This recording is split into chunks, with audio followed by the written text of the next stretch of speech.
Hi guys! तर यार I know रात्रीचा 1 वाजलाय आणि हा इतका लेट व्लॉग पोस्ट होतोय. बट काय करू यार, मी आज इतकी थकून गेली होती, की घरी आल्यानंतर मी डायरेक्ट झोपून घेतलं होतं आणि त्यानंतर मी आता उठते आणि अचानक मला आठवलं, "अरे यार, माझा व्लॉग मिस झाला." त्याबद्दल सॉरी. बरं, तर प्रिंट वगैरे थोडेफार काढायचे होते. मागं प्रॅक्टिकल बुक मॅमने सांगितलं होतं, परत व्यवस्थित नीट लिहून आणा, जे काही बाकी असेल ते. तर प्रिंट काढून घेत होते. आज मला बुक पण चेक करून घ्यायची होती. त्यानंतर आज परत प्रॅक्टिस करायची होती आणि मला ॲज युजुअल लेट झाला होता म्हणून मला इच अदर करायला पार्टनरच नव्हतं भेटत. म्हणून मग त्या एका मुलीचा एक डोळा मी करत होते आणि एक डोळा त्या शेजारच्या पार्टनरच्या करत होत्या.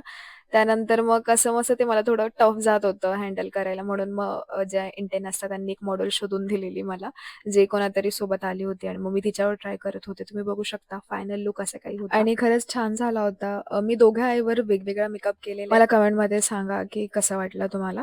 त्यानंतर मग आम्ही जेवायला बसलो होतो. आज मी आणले होते गोबीची भाजी आणि त्यानंतर मग प्रॅक्टिकल बुक मॅमकडनं मी चेक करून घेत होते. बाय द वे आज मी खूप दिवसानंतर टिफिन आणला होता सोबत. कारण आहे ना क्लास खूप लवकर सुटून जातो आणि मग तो टाईम घरी यायचा होऊनच जातो. तर मग मी विचार करते एवढं ओझं घेण्यापेक्षा घरी आल्यावर जेवण करूया आणि नंतर मग प्रॅक्टिकल बुक चेक करून मॅमचा व्हेरी गुड घेऊन मी घरी यायला निघाले.